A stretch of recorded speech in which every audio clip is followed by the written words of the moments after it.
When you don't speak up, you get taken advantage of. When you don't speak up, you get taken advantage of. I'll give you a scenario. Where I live at, I'm renting. Now, 2 years ago or a year and a half ago, I've been having a problem with my dryer, with my dishwasher, right? It wasn't working properly. So when I would scrub the dirty dishes and put the dirty dishes in the dishwasher and then put soap in the dishwasher and turn it on, it wouldn't properly clean the dishes. As a matter of fact, the dishwasher would be worse than what it was when I first turned it on. It would be filthy after a few times where the dishwasher is cleaning the dishes. And this has been going on for a long time, right? So I let the landlord know, hey, look here. I don't know what's going on with this dishwasher or how long you've had this dishwasher, but pretty much it's shit. And the landlord kept bringing a technician over to put a Band-Aid on the problem. And this was going on for 6 months, possibly a year, right? I've been real patient with this dude. And I've explained to him throughout the years, this dishwasher is terrible. You're going to need to replace the dishwasher. Now, my wife and I, we always make sure we pay our rent on time. And we've been here for a while, for years. Okay, I'll tell you that much. And then the AC started to break down. So I've let the landlord know that, right? Again, speaking up. Most men, most women don't speak up, right? Especially when you're in a situation when someone is over your livelihood, right? A landlord is over your livelihood. Technically, a landlord can put you through a lot of shit, especially if you got a bad one. So a lot of us stress out over that, right? But you still need to speak up, and it's how you say it and what you say and how you come across. But nonetheless, it's very important for us to speak up when things break down or you need help. And in this case, there's a landlord and we're renters. So the AC went out last summer. And again, instead of the landlord fixing the problem, he got a technician to take a look at it. And the technician pretty much told him, look, you're going to need a whole new machine. Now, these machines, these AC machines can cost anywhere from $20,000 to $30,000 because you also have to replace the furnace also. So this ain't nothing to sneeze at, right?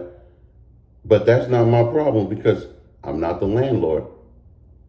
I rent. I'm the renter, right? So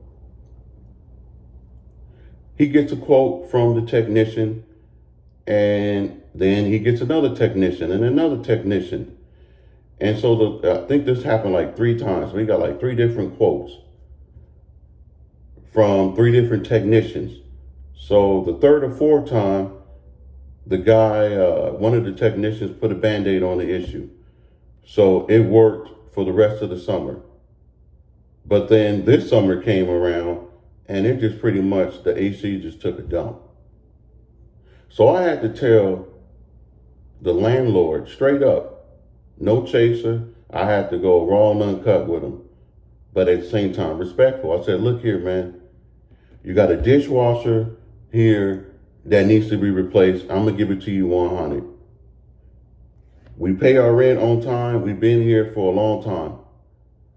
It's imperative for you to take care of your part and hold your end of the bargain. You have no problem accepting our money, so you need to take care of the dishwasher and the AC. And I told him, you're sounding like a slumlord. Now, he didn't like that, and my wife looked at me sideways like, what? And in my mind, I'm like, yeah. I told him straight up, hey, look here, man. You sounding like a slumlord. This needs to be fixed. And he's like, well, ain't I'm nice to you? And I've done this and I've done that. And I said, that's great. But at the end of the day, you're the landlord, we're the renters. We held our end of the bargain. You need to hold your end of the bargain. By the way, we live in America. You can't be doing this stuff. So long story short, guess what he did?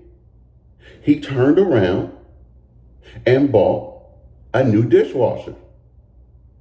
Now, this is after I told him, I said, let me tell you how America works, because he ain't really from here, right? He's from India.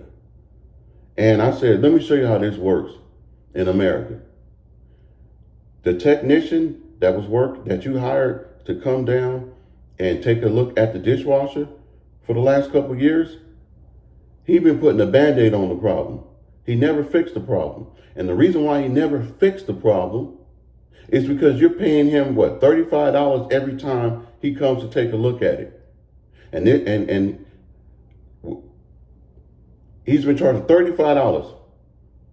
So 3 or 4 times, you've been paying him $34 every time.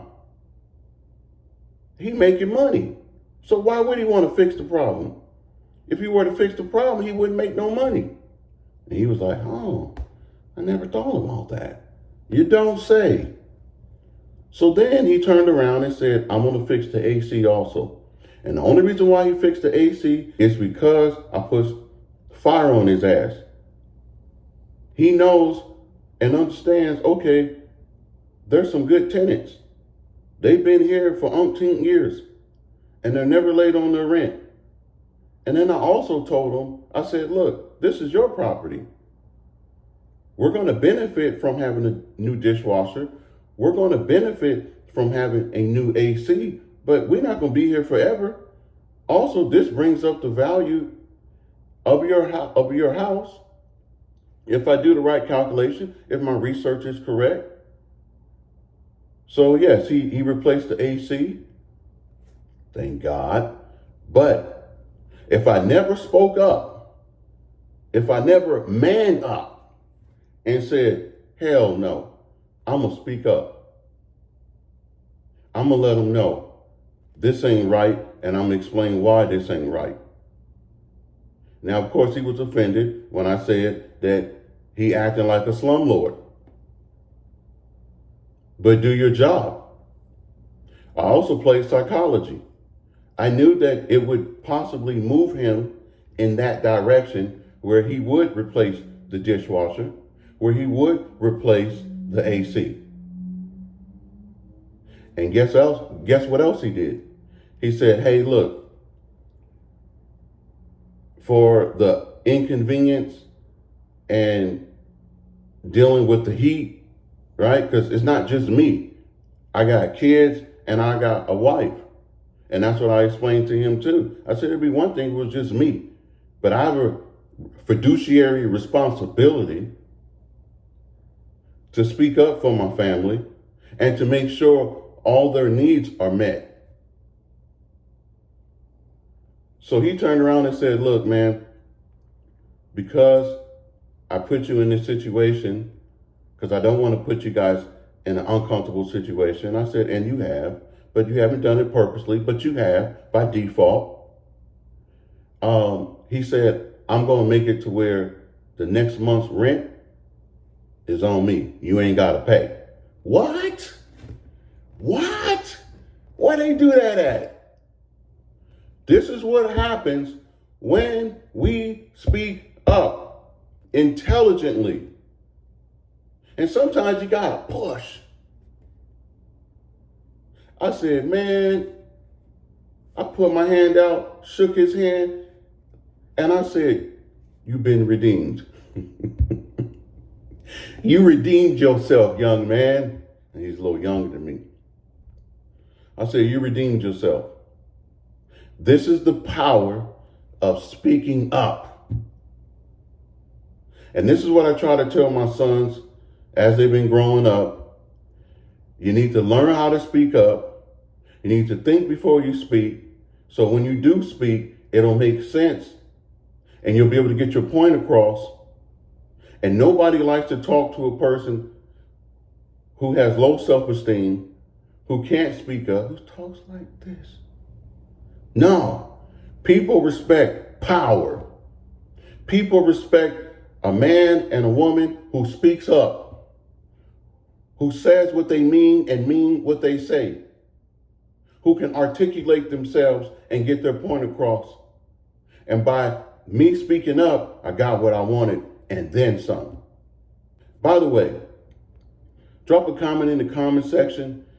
Let me know what you guys have experienced in certain things by speaking up, what you got from it, what you benefit from it, and by not speaking up, what you didn't get. Again, this is Mike Chevalier, keeping it simple and precise.